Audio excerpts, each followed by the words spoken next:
Hi guys, and welcome to the Lopsided Crafter. My name is Erica.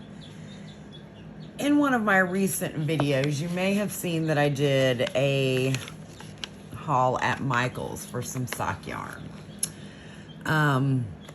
This is the perfect pair.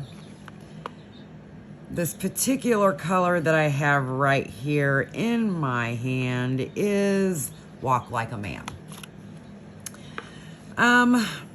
It is 70% acrylic,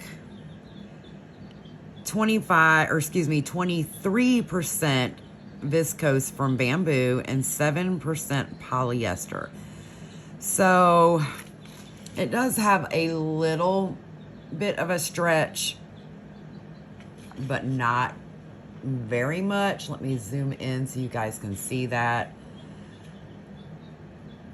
It has a little bit of a bounce back.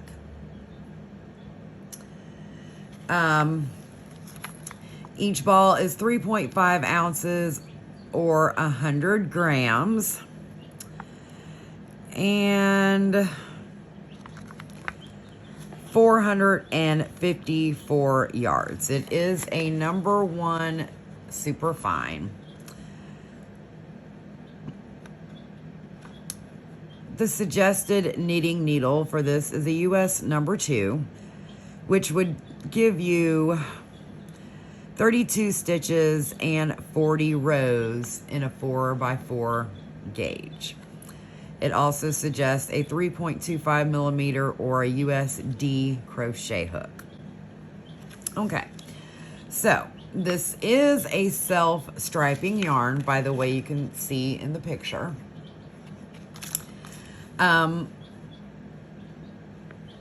I have had a chance to work with it, so I'm going to give you my first thoughts on this yarn. So, I have cast it on a sock on the loom. This is the 56 peg Heirloom from KB Looms. And it shows right here 56 pegs. First thoughts. I really like the yarn. The stitches are much tighter than they would be with, for a lack of a better word, regular sock yarn, meaning something that has wool in it. So if you're going to use this type of yarn, definitely keep that in mind if you're going with a pattern that somebody has designed for the wool. You are definitely going to need more stitches. And what I mean by that is this. My typical amount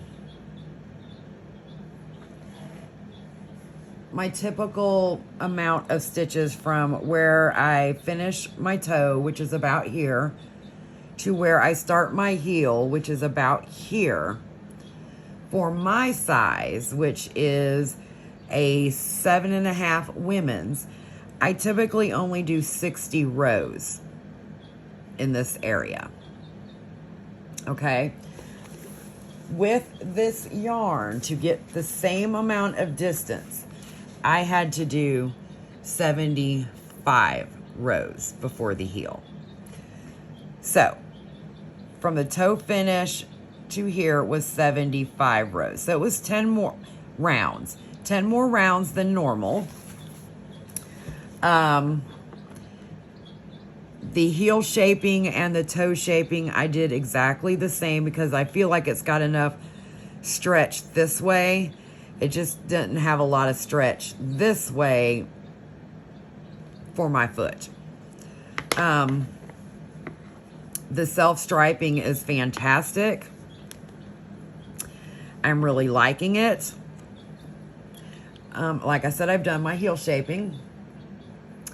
I have not quite decided how many rounds I'm going to do on the body yet. I typically do shorty socks, but I think I'm going to make these a little bit longer. But having said that, would I buy this yarn again for socks? Definitely. I definitely would. I really like them, especially if you are somebody that does not like wool or is allergic to wool. This is a very great option. But like I said, just make sure that you keep track of your measurements, because if you're following a sock pattern that is designed for the wool, your stitches are going to be a little bit tighter than they would be if they were the wool. Okay, so again, love this yarn. It was normally $5.74 a skein at Michael's. I think that is a fantastic price for sock yarn. So my review is a thumbs up on the Perfect Pair by Loops and Threads of Michael's. Thanks for watching, guys. And until next time, happy knitting, happy crocheting, and happy looming. Bye.